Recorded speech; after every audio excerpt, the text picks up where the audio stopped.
he's catching flack for the tariffs. Early on, y'all remember he was talking about tariffs, told Trudeau he was going to be the 51st state, Canada was going to be the 51st state.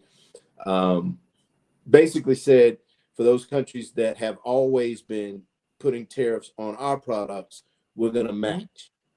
So, he claims to, I've never read the book, but he claims to Art of the Deal. So from what I've been looking at, they've said that when his goal is to have the tariffs offset a lot of stuff so that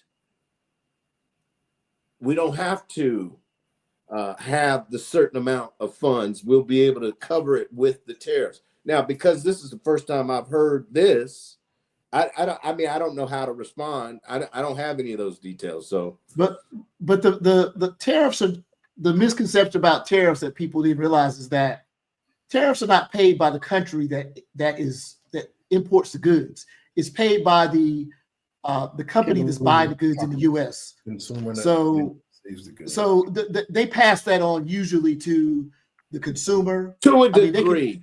To a degree. This is the thing. The motivation for those countries that are now being tariffed, those manufacturers will say, okay, they'll first of all put pressure on those in positions of leadership in government where they are, number one, because if the product comes over here and it's more expensive than what it used to be, the consumer, if they don't need it, they're not going to buy it. That's so. Does that not work that way?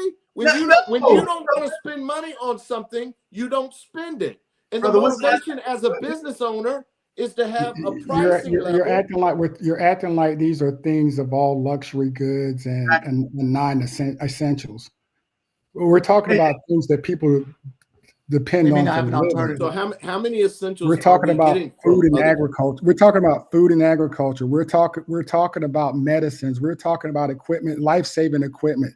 We're talking about things that are made in other parts of the world that are imported in this country. And we're not going to. The government does not benefit from that. It doesn't. And by the way, you're going to tell from a person who's been on the ground and worked and been in some backwoods places in China where I could never go again, that podunk third-party manufacturer is going to go tell his government, you need to do something or I'm going to have to raise my prices. Are you kidding me? That's not how supply and demand works. You just challenge the time-old thing that every business school in the world teaches: supply and demand. Since biblical days. Right. Like people in like maids in Africa who've never taken a class know the difference between the supply and demand. If people want this shit, they supply it. Right. That's the price that is. Right. And if someone introduces a middleman and says you got to add 25% to it, the person selling it didn't change. They're like, okay, if somebody's going to buy it, then they buy it. And the buyer is the one who is right.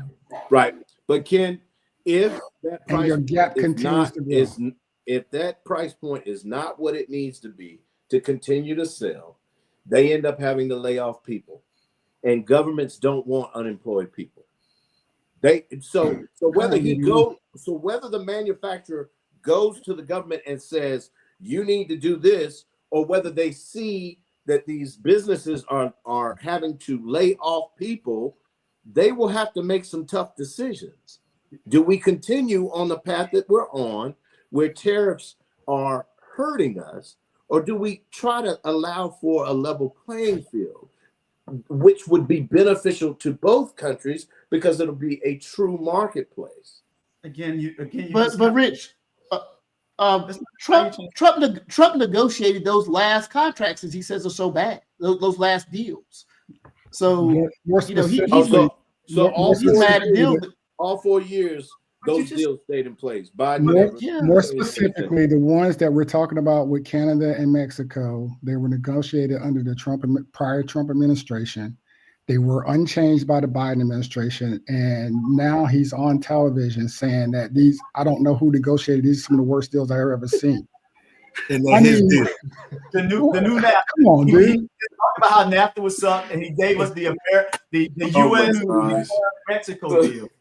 The other thing, Rich, I have to push back on because we're all due respect, right? You're clearly drinking the Trump, like the car carrier. You're drinking all that stuff because you're making the value chain conversation about tariffs about governments, and if in many cases those governments aren't even in the value chain. It's between two businesses. And the only government that gets involved in a tariff is when the good crosses into our company and it has to be a duty. Now our government is imposing that it has to go up by 25%. And what that means is the buyer the buyer who brings it in, which the importer of record is what you're talking about. The importer of record pays the 25% and then goes out and passes it on to the consumer. Other countries for which that good was produced in had no dollar in the value chain. This is not how business works. None. This is not. And you know this. That shirt was made in China. The government didn't make the shirt. Well, here's how I Trump bankrupted the USFL just because he wanted his own team, right? So with these tariffs, he doesn't really care what happens to inflation or the people in this country. He's just trying to get what he thinks he's wants in the end. Again, that's your guy, but he's not really looking out. His thing was, I will get rid of inflation. It will go down. The people of this country will be better off. I asked a group of people, what has Trump put in place to improve the economy, right? I just asked this group of people, and they were all probably 99% Trump supporters, right? And none of them had a reply. It was all, well, he's only been in office for a few weeks. He's cutting people from the federal government. That's what I want to see. But there was nothing specific that he has put in place to help the economy, like he said, right? And there's going to be some people that will watch this that I know that said that's why they voted for him. They are Trump people. That's why they voted for him, was because of the economy. Egg prices went up, right? Everything coming in from Mexico and Canada is about to go up. China, everything's about to go up. And who bears that? It's the people.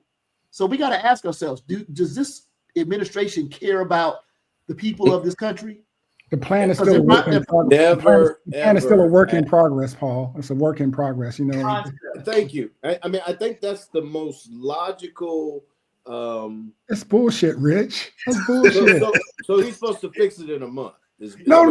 You're supposed to have a plan coming into office. He's exacerbated it, Rich. Just because it hasn't been shared doesn't mean there isn't a plan. Wow. Why would you not share it? I don't know. I don't have those explanations. Why would you not? Because there's not a plan. But what was the plan under Biden? Did you know what the plan under him? This is the thing.